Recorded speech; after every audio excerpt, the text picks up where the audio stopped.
இலங்கை கடற்படையால் சிறைபிடிக்கப்பட்ட தமிழக மீனவர்கள் படகுகளை வரைக்கும் மீட்க வேண்டும். அதனால 3வது நாட்கள் உண்ணாவிரத போராட்டத்தை ஈடுபட்டிருக்காங்க. இப்ப நாம நம்முடைய மீனவ சொந்தங்களை சந்திக்க இருக்கிறோம். நம்முடைய வெளியுறவுத்துறை அமைச்சர் ஐயா ஜெய்சங்கர் அவர்கள் 10ஆம் தேதிக்கு பிறகு நேரம் கொடுத்திருக்காங்க. டெல்லியில 10ஆம் தேதியிலிருந்து 15ஆம் தேதிக்குள்ள அண்ணன் கருப்பு முருகானந்தம் அவர்கள் நாகை, ராமநாதபுரம், புதுச்சேரி, காரைக்கால் இந்த பகுதியினுடைய மீனவ தலைவர்களை கூட்டிட்டு போறோங்க.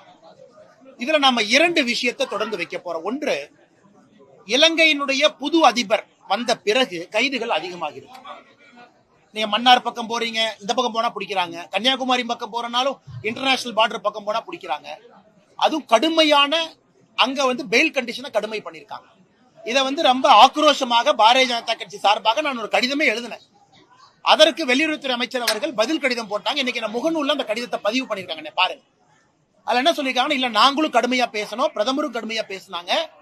இந்த மாதிரி மீனவர்களுடைய பிரச்சனையை மனிதாபிமான பிரச்சனையா பாருங்க, சட்டம் ஒழுங்கா இன்டர்நேஷனல் பார்டரா பாக்காதீங்க. அதனால கூடிய விரைவில் குறிப்பாக இந்த இலங்கை கைதுக்கு நாங்க ஒரு முடிவு எடுக்கிறோம்.